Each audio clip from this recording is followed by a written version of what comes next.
Hi வணக்கம். ஒரு செம்ம டேஸ்டியான மட்டன் குருமா தான் எப்படி செய்கிறதுன்னு பார்க்கலாம். சப்ஸ்கிரைப் பண்ணாதவங்க சப்ஸ்கிரைப் பண்ணிக்கோங்க, அப்போ தான் நோட்டிஃபிகேஷனில் எல்லா வீடியோஸும் வரும். இது இட்லி, தோசை, சப்பாத்தி, பூரி, சாதம் எதுக்கு வேணால் சாப்பிட்லாம், அவ்வளோ டேஸ்ட்டாக இருக்கும். ஒரு முறை ட்ரை பண்ணி பார்த்துட்டு எனக்கு கமெண்ட் செக்ஷனில் கமெண்ட் பண்ணுங்கள். இந்த வீடியோவை ஸ்கிப் பண்ணாமல் பாருங்கள். சின்ன சின்ன டிப்ஸ் இதுக்கு சொல்லியிருக்கேன் நான். ஃபஸ்ட்டு ஒரு குக்கரில் தண்ணியை கொதிக்க வச்சுக்கலாம். நார்மலாக நம்ம மட்டன் போட்டு தண்ணி ஊற்றி கொதிக்க வைக்கிறதுக்கும் இதுக்கும் பார்த்திங்கன்னா கொஞ்சம் சாஃப்டாக இருக்கும், சீக்கிரமாகவும் வெந்துடும் இந்த மட்டன். ஒரு வாட்டி ட்ரை பண்ணி பார்த்துட்டு சொல்லுங்கள். இது கூட இஞ்சி பூண்டு பேஸ்ட்டு, உப்பு, மஞ்சத்தூள் இதெல்லாம் போட்டுட்டு குக்கரை மூடி நான் 8 விசில் விட்டுருக்கேன். உங்கள் தண்ணிக்கு ஏற்ற மாதிரி நீங்கள் பார்த்துக்கோங்க. இது ஆல்மோஸ்ட் 80 to 85% வெந்துடும்.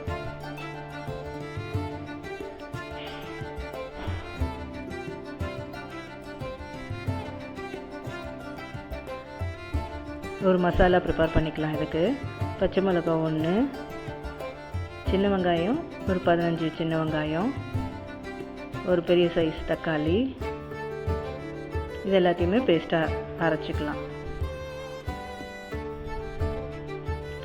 கொஞ்சமாக ஆயில் விட்டுட்டு பிரிஞ்சி இலை, ஒரு பட்டை, லவங்கம், கல்பாசி, சோம்பு இதெல்லாமே நல்லா பொரிஞ்சதுக்கப்புறம் நான் 2 வெங்காயம் போட்டிருக்கேன், மீடியம் சைஸு, குட்டி குட்டியாக கட் பண்ணி அதை நல்லா வதக்கிக்கலாம். இஞ்சி பூண்டு பேஸ்ட்டு நம்ம ஆல்ரெடி அது வேக வைக்கும் போது போட்டிருக்கோம். ஸோ கொஞ்சமாக இஞ்சி பூண்டு பேஸ்ட்டு போட்டுக்கலாம். அது நல்லா வதக்கி விட்டுட்டு நம்ம ஆல்ரெடி அரைச்சி வச்ச இந்த வெங்காயம் தக்காளி பேஸ்ட்டையும் இதில் போட்டுக்கலாம்.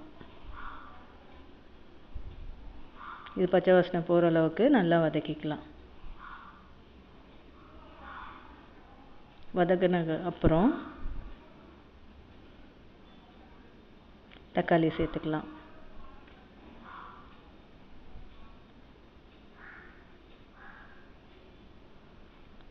தக்காளி கூட ஒரு உருளைக்கிழங்கு சேர்த்துருக்கேன், நீங்கள் 2 கூட சேர்த்துக்கலாம். நல்லா டேஸ்டியாக இருக்கும். மஞ்சத்தூள் நல்லா வதங்கினதுக்கப்புறம் மசாலா சேருங்க. கரம் மசாலா, மிளகாய்த்தூள், ஆல்ரெடி ஒரு பச்சை மிளகாய் போட்டிருக்கோம். ஸோ காரத்துக்கு ஏற்ற மாதிரி மிளகாய்த்தூள் சேர்த்துக்கோங்க. மல்லித்தூள், மிளகாய்த்தூளோட மல்லித்தூள் கொஞ்சம் எக்ஸ்ட்ரா இருக்கணும். இந்த எண்ணெயிலே நல்லா ஃப்ரை பண்ணி விட்டுக்கலாம்.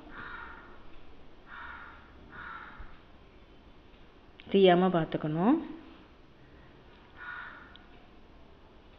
நம்ம வேக வச்சு அந்த மட்டனை அந்த தண்ணியோடு சேர்த்து அதில் ஊற்றிடலாம். நல்லா கலந்து விட்டுக்கலாம். இதுக்கு தேங்காய் பேஸ்ட் அரைச்சிடலாம். இப்போது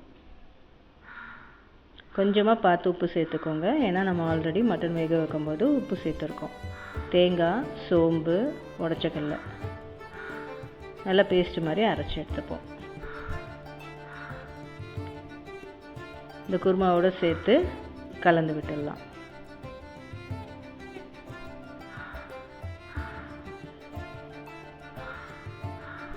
தேவையான அளவு தண்ணி ஊற்றிக்கோங்க.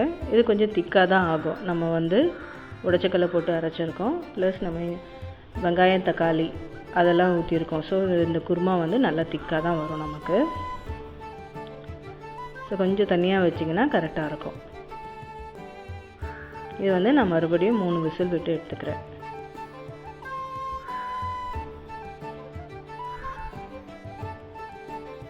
இப்போ குருமா ரெடி ஆகிடுச்சு. முருங்கைக்காய் போட்டோன்னா செம்ம டேஸ்ட்டாக இருக்கும். இது ஆப்ஷனல் தான், ஒரு முறை ட்ரை பண்ணி பாருங்கள். இந்த முருங்கைக்காவை இப்படியே கூட வேக வைக்கலாம் ஓப்பன்லேயே.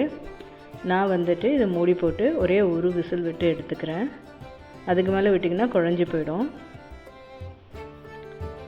கொத்தமல்லி போட்டு சர்வ் பண்ண வேண்டியதான்.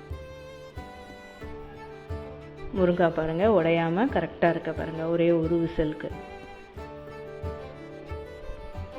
அதுக்கு மேலே விட்டிங்கன்னா குழஞ்சி போயிடும். நல்லா கலந்து தோசை, இட்லி, சப்பாத்தி, சாப்பாடு எதுக்கு வேணால் சர்வ் பண்ணலாம். நான் போடுற வீடியோஸ் உங்களுக்கு பிடிச்சிருந்ததுன்னா லைக் பண்ணுங்கள், கமெண்ட் பண்ணுங்கள், சப்ஸ்கிரைப் பண்ணுங்கள். நன்றி, வணக்கம்.